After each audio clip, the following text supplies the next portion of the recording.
રાધે રાધે। પૌરાણિક કથા ક્યારે છે ભગવાન જગન્નાથની રથયાત્રા। જગન્નાથ રથયાત્રા એ એક હિન્દુ ધર્મનો એક ખાસ તહેવાર છે જે દર વર્ષે અમદાવાદ અને પુરી સહિતના કેટલાક શહેરોમાં ખૂબ જ ધામધૂમથી ઉજવવામાં આવે છે। આ તહેવાર ભગવાન જગન્નાથ, તેમના મોટા ભાઈ બલભદ્ર અને બહેન સુભદ્રાને સમર્પિત છે। પંચાંગ અનુસાર દર વર્ષે આ શુભ યાત્રા અષાઢ શુક્લ પક્ષના બીજા દિવસે શરૂ થાય છે, જે આ વર્ષે 27 જૂન 2025ના રોજ ઉજવવામાં આવશે। 2025માં રથયાત્રા ક્યારે યોજાશે?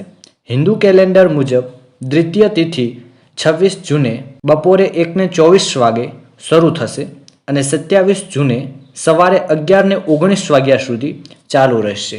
ઉદય તિથિ મુજબ આ તહેવાર 27 જૂને ઉજવવામાં આવશે।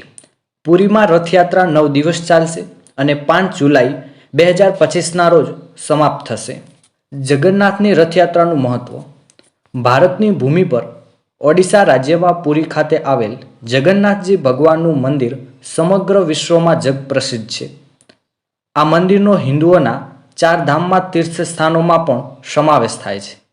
હિન્દુ ધર્મની માન્યતા મુજબ મૃત્યુ પહેલાં દરેક હિન્દુએ 4 ધામની યાત્રા અવશ્ય કરવી જોઈએ, તેનાથી મોક્ષ મળે છે। જગન્નાથપુરી ખાતે ભગવાન વિષ્ણુના અવતાર ભગવાન શ્રી કૃષ્ણનું મંદિર આવેલું છે। આ મંદિરમાં દર વર્ષે લાખો શ્રદ્ધાળુઓ ભગવાનના દર્શન કરવા આવે છે। એમાંય ખાસ કરીને આ મંદિરનું મુખ્ય આકર્ષણનું કેન્દ્ર જગન્નાથપુરીની રથયાત્રા છે। અહીં દર વર્ષે અષાઢ સુદ બીજના દિવસે જગન્નાથ ભગવાનની રથયાત્રા કાઢવામાં આવે છે। રથયાત્રાનો મહોત્સવ 9 દિવસ સુધી ચાલે છે। આ રથયાત્રામાં ભાગ લેવા માટે દેશના વિવિધ સ્થળોએથી લાખો શ્રદ્ધાળુઓ જનમેદની ઉમટી પડે છે। આ દિવસે ભગવાન શ્રી કૃષ્ણ, મોટા ભાઈ બલરામ અને બહેન સુભદ્રાજીને અલગ અલગ રથમાં બેસાડીને ગુંડીચા મંદિર લઈ જવામાં આવે છે। ત્રણેય રથને ભવ્ય રીતે સજાવવામાં આવે છે। જગન્નાથ રથયાત્રાની ઇતિહાસ। પુરી ખાતે જગન્નાથ ભગવાનની રથયાત્રા કાઢવા પાછળના ઇતિહાસની વાત કરીએ તો તે પાછળ ઘણી એક પૌરાણિક કથા અને લોકવાયકાઓ જોડાયેલી છે। એક કથા અનુસાર ભગવાન શ્રી કૃષ્ણના બહેન સુભદ્રાજી પિયર આવે છે। તેઓ શ્રી કૃષ્ણ અને ભાઈ બલરામ સમક્ષ નગર ભ્રમણ કરવાની ઈચ્છા વ્યક્ત કરે છે। તેથી ભગવાન કૃષ્ણ, ભાઈ બલરામ અને બહેન સુભદ્રાજી સાથે રથમાં બેસીને નગર જોવા નીકળે છે।